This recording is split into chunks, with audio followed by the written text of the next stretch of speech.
Oke, salam sehat selalu, kaya raya dan bahagia. Kembali lagi bersama saya Mulyono di Eksplorasi Desa Indonesia. Kita masih bersama Mas Pram. Ini salah satu pengusaha wedding ya, wedding organizer ya, namanya ya. Di wilayah Ciayu Majakuning. Jadi buat teman-teman yang nanti punya rencana acara, silahkan nanti bisa kirim WA nanti di deskripsi, nanti saya jelaskan ya. Kita lanjutkan cerita seru dari Mas Pram ini. Ini cerita sebetulnya harusnya nyiapin tisu gitu, ada nangis-nangis ya, tapi kita bukan acara termehek-mehek ya jadinya ya. Nangisnya udah kering lah ya. Oke, lanjut Mas Pram. Jadi tadi kan saya ulas ya, dari sebelumnya adalah membicarakan tentang titik terendahnya lah, sampai benar-benar sadar akhirnya kita Mas Pram menghindari yang namanya utang, terutama utang riba gitu. Silakan Mas Pram, dilanjut. Pada saat saya tidak bisa apa-apa, sampai semua sudah habis-habisan, saya bersyukur saya ditemuin sama komunitas anti riba banyak. Jadi saya tuh lihat di YouTube merasa tersadar. Cuman saya ada yang kelas yang berbayar Pak Mul, dan ada yang gratis. Cuman dengan keadaan saya seperti ini, saya cari yang gratis. Yang gratis sudah.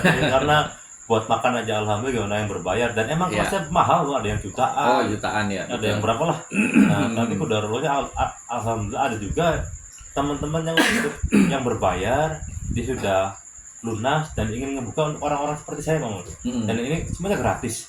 Alhamdulillah. Yang penting kita jangan pernah malas untuk menjemput ilmunya itu. Menjemput ilmunya. Betul. Dan setelah saya ikut 2 hari 1 malam yang di Purwokerto di Batang, intinya satu Bang Mul, situ soal pola pikir, mindset kita, dan akidah, soal ibadah. Nah, kenapa Allah itu ngasih amanah kita seperti ini loh?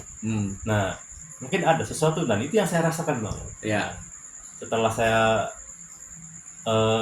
mencerna semuanya, mungkin karena saya terlalu sombong Bang Mul, terlalu tinggi hati, merasa paling mampu, merasa paling bisa. Dan Allah sadarkan saya seperti ini, dan saya bersyukur alhamdulillah saya masih berjalan, alhamdulillah, dan masih bisa untuk memperbaiki semuanya. Dan semua diterangkan dari Batang sampai Purwokerto itu satu, emang kita akidah dulu. Setelah doa akidah, kita tersadar kenapa bisa seperti ini. Semua karena dosa-dosa kita di masa lalu, dan itu yang saya rasakan Bang. Saya sampai nangis. Baginda Mulyono hidupnya berkah. Sebentar, aduh, ada gangguan sedikit sebentar. Aduh, sorry, ada gangguan sebentar. Lanjut lagi Mas Pram. Biasalah ini tanpa dipotong. Pokoknya setelah saya gabung di komunitas anti riba, saya merasa hidup tenang Bang. Hidup lebih tenang. Paling utama ya. Nggak panik. Emang nggak panik. Dalam waktu 5 bulan itu kita didatangkan orang bank sampai 4 kali saya dipanggil orang bank, dimarah-marahin. Dimarahin pasti ya. Dimarahin, digebrak-gebrak. ada kolektor ke rumah, dan saya bersyukur kita diajari untuk menghadapi mereka dengan tenang. Yang penting kita tidak lari Bang. Kita tidak lari, kita tanggung jawab. Yang namanya utang wajib dibayar. Cuman dengan keadaan kita seperti ini, nah kita ceritakan sebenarnya kepada perbankan. Insya Allah mereka juga mengerti. Yang penting kita cerita apa adanya, nggak lari. Dan semua banyak Mul yang saya rasakan, yang saya seperti sekarang sama istri sudah seperti pengantin baru lagi. Sudah. Jadi romantis tuh. Dengerin tuh yang tadinya nggak romantis nih. Nanti kita bedah detail ya. Ini kita simoni dulu dari Mas Pram ya. Lanjut Mas. Terus pada saat dulu Mbak Mul, saya tuh ngomong ke istri tuh gini. Jadi kamu mau seperti apa? Pas Maret tuh, saya kerja, saya cari duit, istri bisa nangis. Padahal kata-kata itu melukai hati istri saya. Menyakitkan itu, sangat menyakitkan, betul. Saya nih Bang Mul, saya tidak pernah bermain perempuan, nggak pernah mabok juga nggak pernah, judi apalagi. Tapi seketika Allah itu membuat saya paling bawah. Wah, saya ikut merinding. Paling bawah. Ternyata ada kata-kata saya telah melukai hati perasaan istri saya. Perempuan, benar. Saya menikah hampir 8 tahun Pak. Dan saya tersadar itu pernikahan hampir kurang lebih 7 tahun lebih lah Pak. Dan 7 tahun lebih itu istri saya tuh menangis dengan sikap saya. Iya, berarti ya alhamdulillah disadarkan itu ya. Alhamdulillah. Sampai saya di Purwokerto sama di Batang Pak Mun, itu yang paling penting rumah tangga adem dulu. Nah itu poin utama betul. Jangan ribut, saling memaafkan dan terbuka. Iya. Dan ketika saya ngomong ke istri saya, minta maaf, mungkin ada kata-kata udah kasar, istri saya langsung. Ya, Masya Allah. Saking senangnya ya, nangis senang.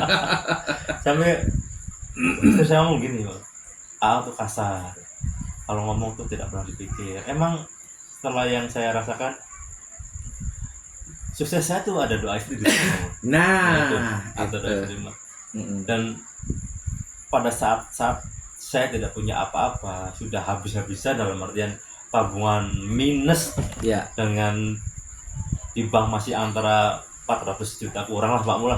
Sama di 400 guys. Di perorangan, bener. Tapi semua diajarkan bagaimana kita menghadapi pihak perbankan, bagaimana kita untuk bisa membayarnya, semua ada jalannya.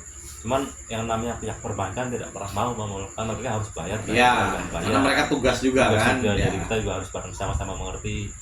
Semua yang terjadi dalam hidup kita tuh bukan karena kesalahan orang lain, tapi karena kesalahan kita sendiri, kita di masa lalu. Apa yang saya lakukan sekarang, saya tuh tiap malam bangun sholat tobat tiap hari, bangun ngaji, minta ampun. Dan yang saya rasakan setelah saya ngobrol sama istri, alhamdulillah Allah bukakan jalan.